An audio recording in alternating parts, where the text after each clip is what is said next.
ছোটবেলার কোনো একটা রান্না কিংবা কোনো একটা জিনিস যখন দেখি যে ছোটবেলা আমরাও এগুলো প্রচুর খাইছি তখন খুবই মন চায় যে এখন খাই। আর যখন খাই তখনই খুবই ভালো লাগে। আসসালামু আলাইকুম, কেমন আছেন সবাই? আশা করি সবাই ভালো আছেন। তো দেখেন আজকে সকাল ৭টা থেকে ভিডিওটা স্টার্ট করছি। তো আমার বিছনা ফাটি অবস্থা। কারণ আমাদের আজকে বাড়িওয়ালা রাত্রের ১১টা বাজে আমাকে বলে গেছে যে, "কালকে ৯টার আগে রান্না করে ফেলবেন। কারণ রান্না না করলে পরে সমস্যা হবে। গ্যাসটা বন্ধ করে দিব।" তো পরে আমি ৮টার আগে দিয়ে উঠছি। উঠে এখন ভিডিওটা করতেছি। আকাশটাও হালকা মানে মেঘলা, মেঘলা হয়ে আছে। বৃষ্টি রাতে হয় নাই কিন্তু দিনে মনে হয় হবে। এর জন্য এরকম হয়ে আছে। তো ১ম এ ভাত বসাই দিছে আপনাদের ভাইয়া। তো ওখানে ভাত ওর খেয়াল ছিল না যে বাড়িওয়ালা বলছিলে মানে রান্নার জন্য। তো ভাত বসাইছে আমার ছেলের জন্য যে ছেলেকে মাদ্রাসায় নিবে তো এখান থেকে ভাত নিয়ে যাবে।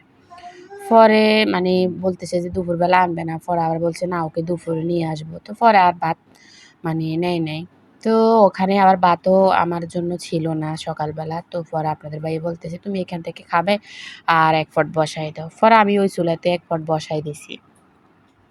শাকগুলো কালকে আপনাদের ভাইয়া আনছিল যে এখানে কলমির শাক ছিল। তো কলমির শাকগুলো আমি বেছে, বেছে নিতেছি। কারণ কলমির শাক আমি রান্না করব না, ওগুলো ভাজি করব। আর এখানে হিসির শাক যেগুলো আমরা এগুলাকে এলিশের শাক বলি।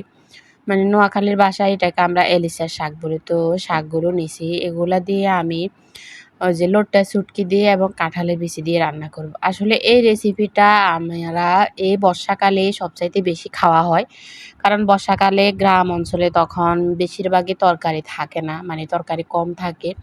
তো মানুষে কি করে শাকগুলো তুলে তারপরে আর কাঁঠালি বিচি তো এখন কাঁঠালের মৌসুম তো এখন মানে কাঁঠালি বিচি তো সবচাইতে বেশি সবার ঘরেই থাকে। তো কাঁঠালি বিচি দিয়ে হেঁচি শাক দিয়ে বেশি রান্না করা হয়। কেউ মাছ দিয়ে রান্না করে আবার কেউ শুটকি দিয়ে রান্না করে। তো আমার আজকে মন চাইছিল যে শুটকি দিয়ে রান্না করব শাকগুলো। অনেক বছর হইছে মানে এই রেসিপিটা খাই নাই। তো আজকে মানে রান্না করব।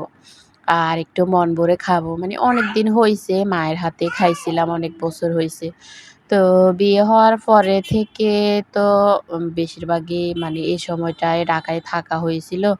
এর জন্য মানে ওই সময় খাওয়াটা হয় নাই। তো শুটকিগুলো আমরা ওই যে বাজারে একদিন গেছিলাম, একজন মামা মানে জোর কইরা দিয়ে দিছে। শুটকি আমি তেমন পছন্দ করি না কিন্তু উনি দিয়ে দিছে।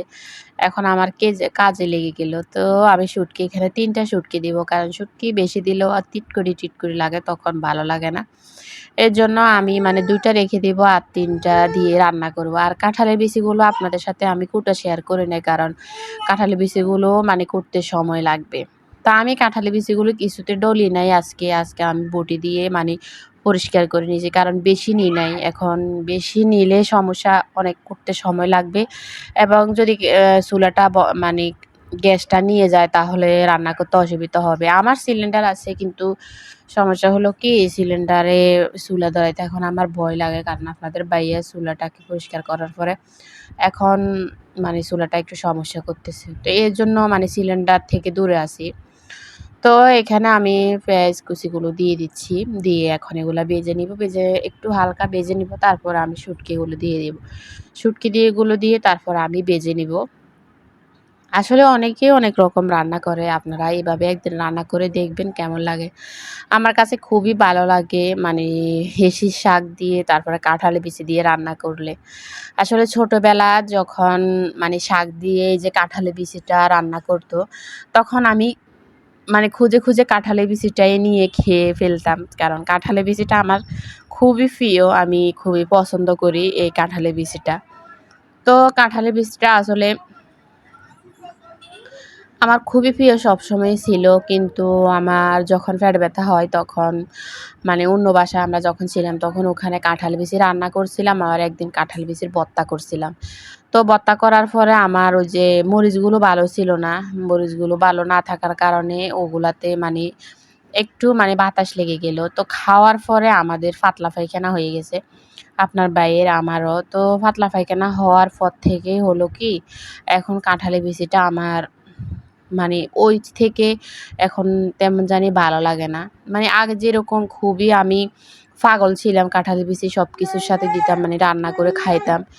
এখন আমি খেলে আমার গ্যাস বেড়ে যায়, এর জন্য খেতে আমার খুবই ভয় লাগে। তো মানে রান্না করি, অনেকগুলো কাঁঠালের বিচি আমার গলা নষ্ট হয়ে যাইতেছে, কিন্তু রান্না করতে ভয় লাগে, খাইলে যদি আবার পেটে সমস্যা করে, এর জন্য মানে রান্না করি না। তো এখানে আমি কাঁঠালের বিচিগুলো দিয়ে দিছি, এগুলো ভালো করে সিদ্ধ হয়ে গেছে। এখন আমি এখানে শাকগুলো দিয়ে দিব। কাঁঠালের বিচি তো জানেনই, আলু অনেক আগেই সিদ্ধ হয়ে যায়, কিন্তু কাঁঠালের বিচি সিদ্ধ হইতে একটু সময় লাগে। এর জন্য মানে আমি তরকারির ঝোলটা কষানোর আগেই মানে দিয়ে দিছি, যেন তরকারির ঝোলও কষবে, এখান দিয়ে কাঁঠালের বিচিটাও হয়ে যাবে, ২ টা একসাথে হয়ে যাবে, এর জন্য আরকি। তো আসলে এভাবে আমি রান্না করছি, আমার কাছে খুবই মজা লাগছে। আপনারা একদিন বাসায় ট্রাই করবেন আর আমাকে জানাবেন কেমন হয়েছে। আর জানাতে অবশ্যই ভুলবেন না, কারণ আপনাদের সাথে শেয়ার করছি অনেক দিনের রেসিপিটা। আমার খুবই প্রিয় একটা, খুবই ফেভারিট একটা রেসিপি, খুবই ভালো লাগে। আসলে গ্রাম অঞ্চলে এখন যে মৌসুমটা চলতেছে, এখন প্রায় ঘরে, ঘরে এগুলাই রান্না করা হবে। আর এগুলো কেউ শখের বশে খায়, আবার কেউ বিপদে পড়ে খায়। বিপদে পড়ে খায় যারা গরিব, তারা তো কোনো কিছু কেনাকাটা করতে পারে না তারা। তো আমি এগুলাকে কষিয়ে নিছি। আর শাক তো আপনারা জানেনই, ভালোভাবে মানে এত কষানো লাগে না, কারণ শাক এমনিতেই কষে যায়, বেশিক্ষণ লাগে না। এখন আমি ঝোল দিয়ে দিচ্ছি, কারণ আমি ঝোল, ঝোল খাবো। আর ঝোল, ঝোল খেতেই খুবই ভালো লাগে। তো এই যে দেখেন আমার তরকারিটা এখন ভালো করে ব্লক আসলে তখন আমি নামিয়ে ফেলবো, কারণ এগুলা মানে ঝোল দেওয়ার পরে ভালো করে কষানো হয়ে গেলেই রান্নাটা হয়ে যায়, শাকটা। আর আমার মাকে খুবই মিস করতেছি, কারণ মায়ের হাতের শাক এগুলা রান্নাটা আমার কাছে খুবই ভালো লাগতো। গ্রাম অঞ্চলে একটা মাছ, ছোট একটা কই মাছ কিংবা একটা টাকি মাছ দিয়ে দিলে তরকারিগুলোর স্বাদ অন্যরকম হয়ে যায়, খেতেও খুব ভালো লাগে। আসলে এখন আর এই স্বাদগুলো পাই না, এগুলা ভালোও লাগে না, মানে খাইতে ভালো লাগে না, এগুলা পাইও নাই এখন। তো আপনাদের ভাইয়া কালকে আনছিল, এর জন্য খুবই খুশি হয়েছি। আর এখানে ডিম একটা ভাজি করছি আমার মেয়ের জন্য। এখানে ওর জন্য আম কেটে নিলাম একটা, কিন্তু আমার মেয়ে মানে ও কথা বলতে পারে না, কিন্তু ও আমাকে বুঝাইতেছে যে আম খাবে, কিন্তু আমি আম কাটার পরেও একটু আমও খাই নাই। তো দেখেন আমি এখন আপনাদের সাথে শেয়ার করতেছি মানে শাকগুলো কেমন হয়েছে। আমার কাছে খুবই ভালো লেগেছে এবং খাইতেও অসম্ভব মজা হয়েছে। বাদ দিয়ে যখন খাইছি খুব ভালো লাগছে। আজকে শুধু শাকটাই রান্না করছি, কারণ গ্যাসটা ওরা অফ করে দিছে।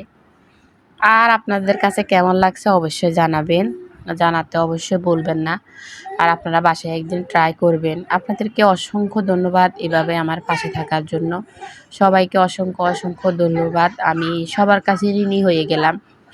তো সবাই ভালো থাকবেন, সুস্থ থাকবেন, আর সবাই সবার প্রতি, সবার শরীরের প্রতি খেয়াল রাখবেন, যেন আল্লাহ তাআলা